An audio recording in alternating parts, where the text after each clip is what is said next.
Hi, I'm Randy Thompson from the Real Estate Directorate's Environmental Division at AAFES headquarters. This video has been made to help our fueling facility managers and supervisors better understand how to inspect their fuel systems to keep in compliance. Hopefully, by following these steps, you can avoid those nasty notices of violation. Thanks for watching, and if there are any questions, don't hesitate to contact your Environmental Division. Hello everyone, I'm Katia Prado. Welcome to today's program, Fuel System Inspection and Compliance.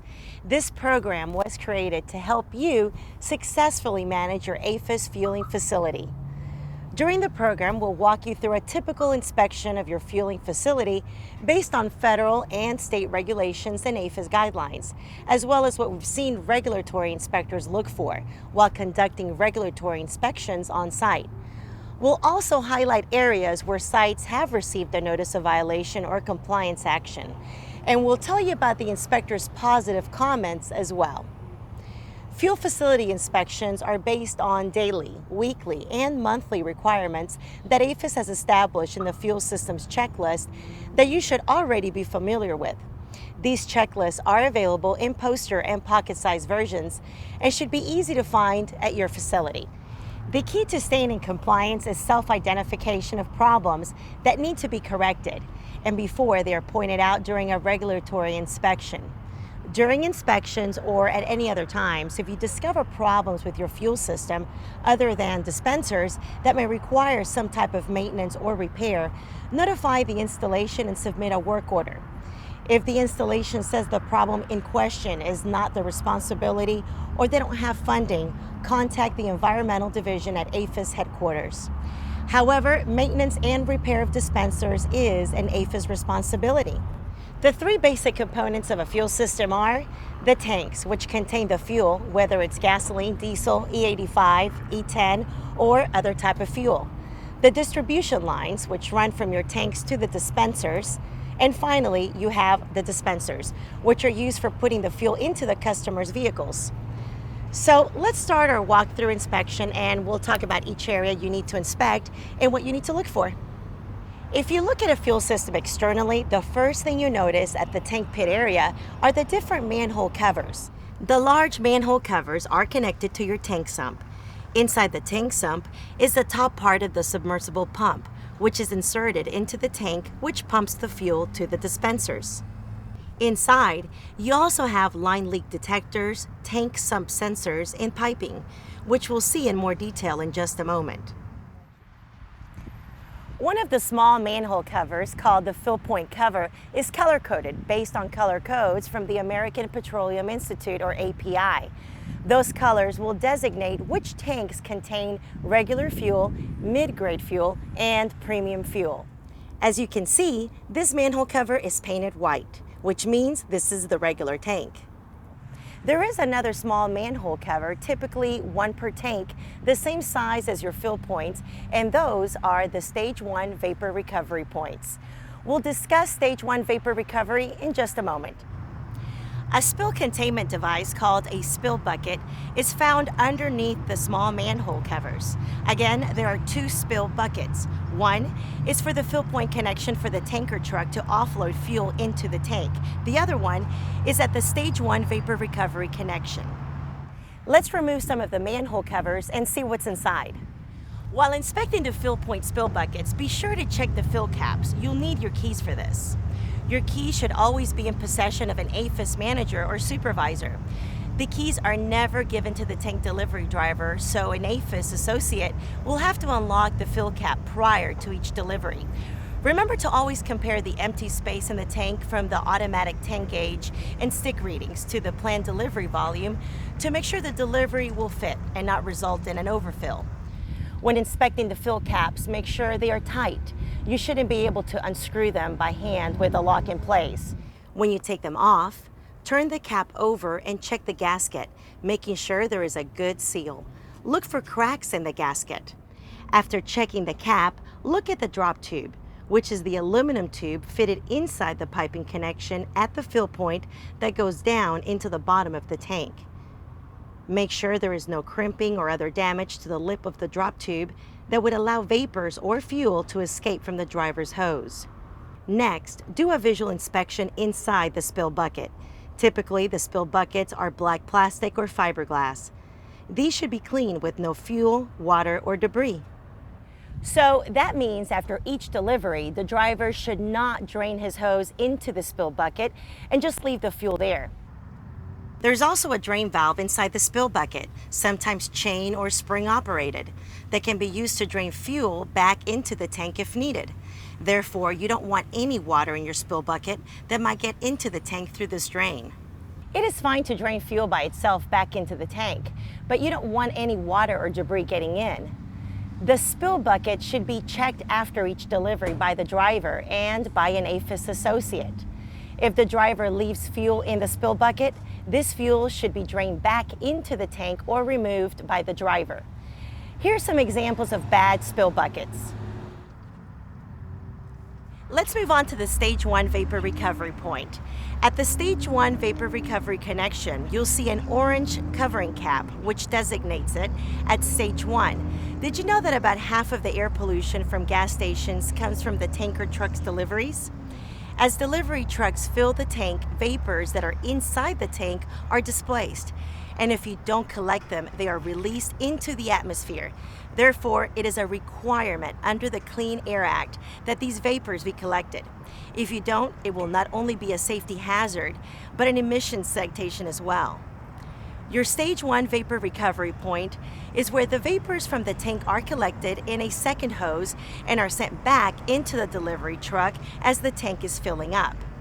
If you have a Stage 1 vapor recovery point on site, it is required that the fuel delivery driver use it.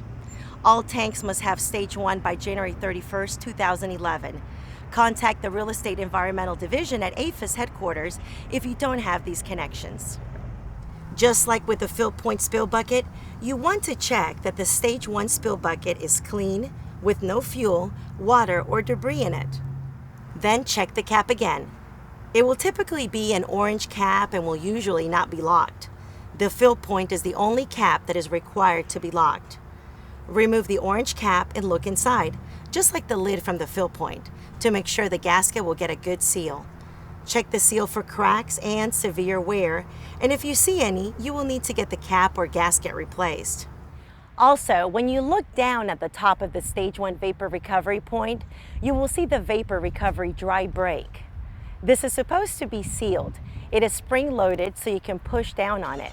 Make sure it is hard to move and that it does go down and back up to get a good seal.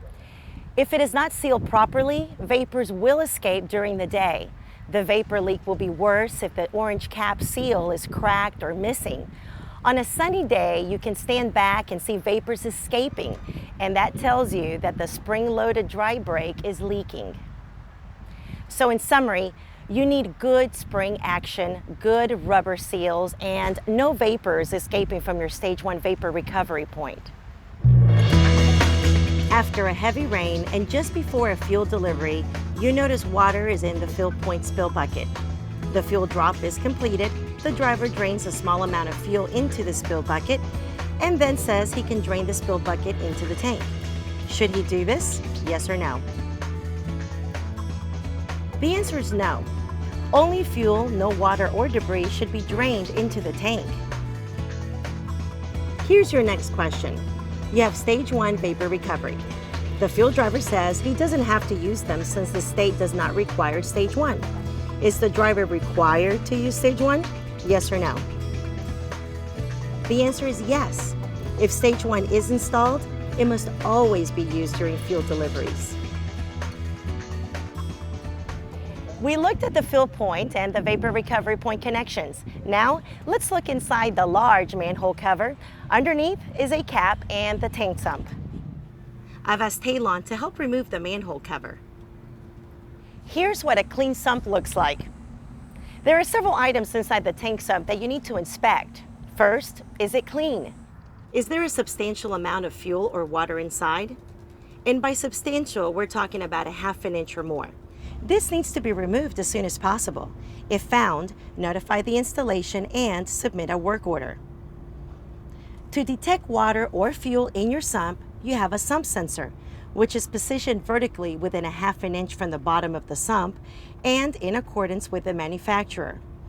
There are different types of sensors, but typically they are cylindrical in shape, 2 or 3 inches in diameter, about a foot long with a wire attached to them.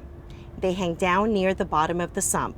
The sensor is typically either suspended or mounted, usually with a gray, black, yellow, or other colored wire going to the sensor. And it's then tied back into the leak detection system and will give an alarm if fuel or water comes in contact with the sensor. Make sure the sensors are positioned properly. If not, you could get a substantial amount of fuel or water in the sump without any alarm on the leak detection system. So remember to place your sensor within ½ an inch from the bottom. You'll also need to check for leaks and seeps in your piping. These can be found at the top of the submersible pump in the sump, where you will also find the line leak detector. Check all of the piping and connections for leak and seeps, and then check your electrical conduits to make sure they aren't cracked, which would allow explosive vapors to penetrate the conduit. Here's a photo showing the top of your submersible pump and line leak detector. The line leak detector monitors flow and possible line leaks. An alarm will sound if you have a line leak that exceeds the set points in the leak detection panel. You also need to check the flex line for leaks. This line runs from the submersible pump to the piping just prior to exiting the sump. There should be rubber sealing boots on all piping and conduit entering the sump from the outside. So check that the rubber boots and seals are tight. Make sure these aren't cracked or leaking, which would allow water to seep in. If fuel leaks into this area, it could seep into the soil outside the sump, so make sure you check all of the penetrations. However, the dispenser piping test boot, if installed, should be open to allow a piping leak to flow back into the sump and set off the sump sensor alarm. Here's a photo of an AAFES sump that is full of water. At this site, we should ask, was there a sump sensor, and did that sensor give an alarm? It's hard to tell in this picture whether there was a sump sensor or not. Some of the older fuel sites may not have sensors. However, those built in the last 10 years or so should have them. Weekly inspections of tank sumps become even more important if your site does not have sump sensors. Fuel and/or water leaks need to be repaired in a timely manner. Notify the installation and submit a work order. That finishes up the components of the tank and the area around the tank pit. You know that tank sump sensors are supposed to be placed very close to the bottom of the sump. During inspection, you see one lying on its side on the sump bottom. Is this okay? Yes or no? The answer is no. Sump sensors should be positioned vertically within ½ an inch from the sump bottom. A tank sump sensor alarm goes off, so you inspect it. You notice 2 inches of fuel or water in the tank sump, but cannot see a leak. What should you do? A. Have a contractor pump it out and bill AAFES. B. Clean it out with absorbent pads and throw them away. C. Contact the installation, send a work order, and request that they clean it out and inspect the sump. D. Shut down all fuel dispensing and secure the area. C is the correct answer. For any maintenance and repair of the tank system except dispensers, notify the installation and submit a work order. Let's move now to the vent stack. Typically, these are the multiple vertical pipes near the tanks. Sometimes in older sites, they may be on the side of the main building, but most of the time they're near the tank pit. If you look at the very top of the vent stack, there should be a rain cap pressure valve. You won't be able to do a full inspection, but you need to make sure one is there. If not, contact your petroleum equipment contractor and the installation. There should also be an overfill warning light and horn along with a shutoff or reset button. This button would be used by an AAFES associate or the fuel delivery driver to reset the alarm if needed when filling the tank. Sometimes the overfill alarm will activate when filling the tank. You need to make sure all alarms are working properly. This is a test you should do as a weekly check. Sometimes the fuel delivery driver will test these before dropping fuel. On older sites, you may not have an overfill warning light, alarm, or reset button, but the leak detection panel should have an automatic tank gauge tied into it, so there will be an alarm if an overfill occurs. Time now to move to the dispenser area, which most customers would refer to as the gas pump. When you check in the dispensers, you should first walk around them looking for significant fuel staining on the ground. This might indicate a leak. You can also smell for vapors to check for a leak. Next, check the dispenser hoses for wear, scuffs, flat spots, or cracking. Long hoses touching the ground might allow a vehicle to drive over it, resulting in flat spots or other damage. The only time you should have longer hoses is if you have retractable hoses, but even then, they should never touch the ground because vehicles could drive over them. After checking the hoses for wear, flat spots, and cracking, move to the nozzle. You might have different kinds of rubber boots on your nozzles, but regardless, be sure they aren't cracked, broken, or torn. For those locations with Stage 2, be sure to inspect hoses and nozzles daily, especially the rubber boots on the nozzles. Look for damage, which may cause vapor leaks. Hoses cannot be touching the pavement. Keep records of these inspections and any maintenance to your Stage 2 system. You also need to check the hold-open latch on the handle of the nozzle. These should never be removed. If you've been told that they can be removed, that is incorrect. It is an AAFES policy that if the latches are present when you receive the nozzles, then they should never be removed. Removing them could damage the nozzle. So again, when checking the nozzle, make sure there are no leaks around the connections of the nozzle, no visible damage, and that there is a functioning hold-open latch. If you have complaints about the hold-open latch, or if you have some overfills, like if a customer goes inside the store leaving the vehicle unattended, have your petroleum contractor come out and check the hold-open latch for any problems. Also, remind customers to stay with the vehicle while fueling. Decals on the dispenser will help emphasize this point. Near the top of the hose, on top of the dispenser, is what's called the breakaway. This is a stainless steel connector that is designed to break away or shear off if the driver accidentally leaves the nozzle in their tank when they drive away. Make sure there is a tight connection on the breakaway and that there is no dripping. If it drips a lot, you will see dust and dirt collecting in the drip area, so make sure it's in good condition with no leaks or damage. Also, in the dispenser area are signs and labels required by AAFES. So if you don't have the proper signs, you need to contact the sales directorate at headquarters to make sure you receive them. The dispensers should come with signs, but if you don't have what you need, again, just check with headquarters. Here are some examples of the proper signage. Now let's look at the dispenser sump. Remember, the tanks have a tank sump and the dispensers have a dispenser sump. The function of these is similar to the tank sumps, which is to collect fuel if you have leaking in the piping or filters. If you do, the sump is there to collect it. So as part of your weekly checklist, you need to remove the panels of your dispensers and check the dispenser sumps for fuel and water. Most of our newer dispensers will have sump sensors. These should be positioned vertically within a ½ inch from the bottom of the sump and in accordance with the manufacturer. They are connected to the leak detection system and will give an alarm if fuel or water comes in contact with the sensor. While you're evaluating this area, be sure to check the filters, piping, and connections for seeps and drips. If you find any, request that your petroleum contractor make any needed repairs. Here's a picture of a new dispenser sump showing the sump sensor. There are different types of sensors, but typically they are cylindrical in shape, 2 or 3 inches in diameter, about 1 foot long, with a wire attached to them. They hang down near the bottom of the sump. The dispenser shear valve is designed to prevent a major fuel leak or fire if a vehicle runs into a dispenser and knocks it over, damaging the piping underneath. When the piping is moved, it causes a spring-loaded valve to close automatically, which prevents any fuel from coming from the tank system into the dispenser area. Take a look at this photo. Do you see anything unusual? The shear valve was damaged during a new site installation, so the contractor wired a crescent wrench to hold the valve open, making proper operation of the valve questionable. If you ever see anything unusual at your site, don't hesitate to get someone out there to check it out and make any needed repairs. Also notify the installation and submit a work order if necessary. Also in your dispenser sump, just like your tank sump, look at all the penetrations, all the piping and conduit coming into the sump from the outside. There should be sealing boots on all of those penetrations. Make sure these aren't cracked or leaking, which would allow water to seep in. If fuel leaks into this area, it could seep into the soil underneath the dispenser, so make sure you check all of the penetrations.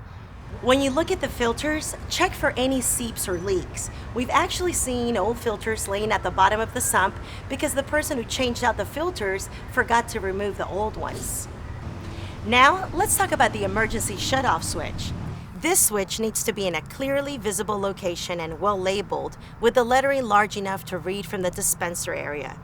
Typically, the emergency shutoff switch is located on the side of the building, as well as inside the building or kiosk and near the cash register, so that an associate can activate it if needed. The signage outside needs to be large enough so that customers outside can recognize and locate the switch. At larger stations, it's a good idea to have a sign on the islands pointing to where the shutoff switch is located so that customers can easily find them.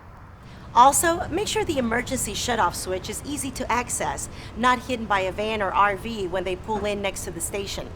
It needs to be accessible at all times. Here are 2 examples. One has the sign in a good location, but you can't read it from far away. The other one, you see the switch by the door, but there's no sign or label on it to tell people what it is. Let's quickly review what we've learned. Here's a look at your required outside inspections and their frequency. At the tank, start with the Stage 1 vapor recovery. Make sure there is a tight seal